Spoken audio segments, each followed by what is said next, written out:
their underground room to look over their footage. EJ critically notes that their script lacks a crucial element: romance. In a playful, teasing tone, she suggests they should practice a romantic scene right then and there, asking him to try kissing her. As she leans in close, Subin panics, stammering that he cannot do it because he is her senior. EJ laughs it off, reminding him that she holds senior status in life too. Blushing, Subin admits he is afraid he won't be able to control his emotions if they cross that line. When EJ asks what he means by control, Subin smoothly redirects the conversation, promising that on the exact day they both secure admission into film school, he will give her a proper kiss. EJ openly retorts that she wouldn't mind doing it right now for their first kiss. A montage follows showing their blissful high school days, completing their script together, fueled by mutual inspiration. The timeline suddenly snaps back to the present day. EJ is now working hard on the bustling set of her television show, dressed in a broadcast. The live show commences. EJ masterfully introduces the audience to their special guest. Subin handles the initial wave of questions regarding his international accolades with absolute grace. Eventually, EJ steers the interview toward the burning question: what brought him back to Korea? Subin looks directly forward and announces that he returned to shoot his next grand romance feature film, titled Gong Song Love Song. Hearing the title, EJ freezes in shock, as that specific title is deeply tied to the unfinished script of their shared youth. Simultaneously, the episode checks in on the secondary characters. Eugen's despair. Eugene is seen exhausting himself going from one entertainment agency to another, handing out his acting portfolio, only to face a wall of continuous rejections. He eventually walks into an audition room managed by producer Kong. Recognizing him, Kong points out that they previously worked on a project where the company's corrupt CEO scammed everyone, leading to the firm's collapse. Completely demoralized and bitter, Eugene snaps, stating that the industry only judges people based on superficial looks rather than true substance, before storming out. Hannah's stifled life. Hannah witnesses Eugene's exit from a balcony. Later, she joins her overbearing mother, Soo-hee, and producer Kong at a restaurant. The moment Hannah reaches for food, her mother sharply slaps her hand away, warning her to starve so she can fit into a recycled promotional dress without causing a public scene. Hannah jokingly suggests buying a new dress, but her mother coldly denies the request. Hannah abruptly cuts the tension by demanding producer Kong accompany her to the salon. The media event. Later, at a press conference for her new project alongside co-star Song Hyun, reporters ask about their chemistry. Song Hyun jokes that Hannah has likely never dated anyone in her life, due to her completely spotless rumor history. Hannah smoothly fires back, claiming she has dated plenty of people, and boldly asks Song Hyun if he secretly likes her, completely shutting down his arrogance. In the parking lot afterward, a furious Song Hyun rants to his manager about Hannah's reliance on her mother's shadow. Hannah, hiding nearby, loudly calls out, pretending to tell her mother about his insults. A terrified Song Hyun tries to chase her down, but Hannah laughs and flees.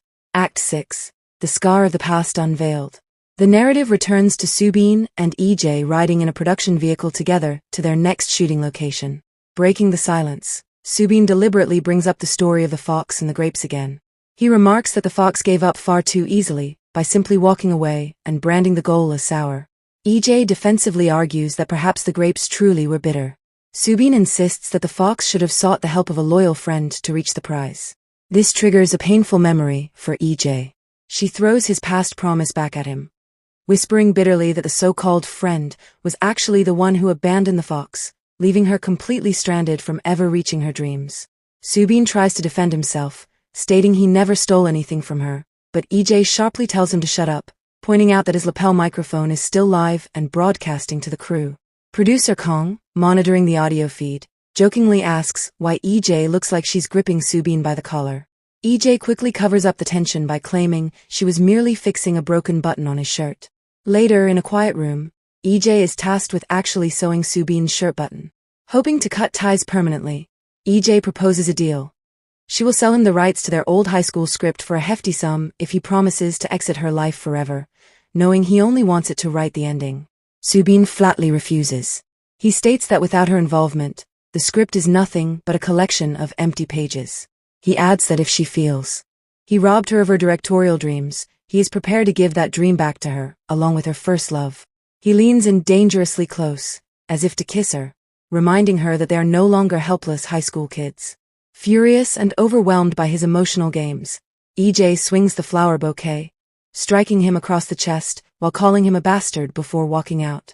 The episode reaches its emotional climax by flashing back to the definitive moment their relationship shattered in high school. We see a young EJ standing outside Subin's iron gates day after day in the pouring rain, calling his name for over 2 weeks, only to be met with absolute silence. Just as she finally gives up and turns to walk away, Subin rushes out into the torrential downpour to hold an umbrella over her. Coldly, he informs her that he will no longer be attending school. A devastated EJ reminds him that their college entrance exams are the very next day. Subin icily states that he has changed his mind. He is abandoning filmmaking to pursue medicine in America. Refusing to accept this, EJ pulls out their handwritten script, pleading that they need to finish the ending together. When Subin remains unmoved, she forces the pages into his hands, telling him the choice between his dreams and running away is entirely his, promising she will wait for him at the station. EJ sits on the transit bus, anxiously watching the doors for Subin. When the vehicle departs without him, she realizes in despair that he has truly chosen to abandon her for America.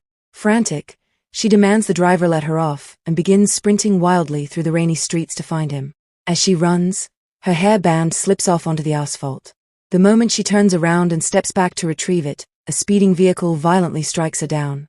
The scene shifts to a chaotic hospital emergency room where EJ undergoes life-saving surgery while her distraught family weeps outside, fearing the worst. Fortunately, EJ survives. Awakening to see her family dressed in dark clothing, she cracks a weak joke to ease their tears, pointing out that she is still very much alive. A painful montage shows her grueling physical therapy sessions as she slowly, agonizingly learns how to walk normally again. Back in the present day, EJ's family is gathered around the television watching her live broadcast. The moment Subin's face fills the screen as the surprise guest, her family members freeze in absolute, silent horror, wondering why the man who shattered EJ's life has suddenly re-entered her world. Concurrently, Hannah's mother, Suhi, watches the same broadcast, her eyes widening in recognition and shock as Subin's return threatens to unearth the buried secrets of the past.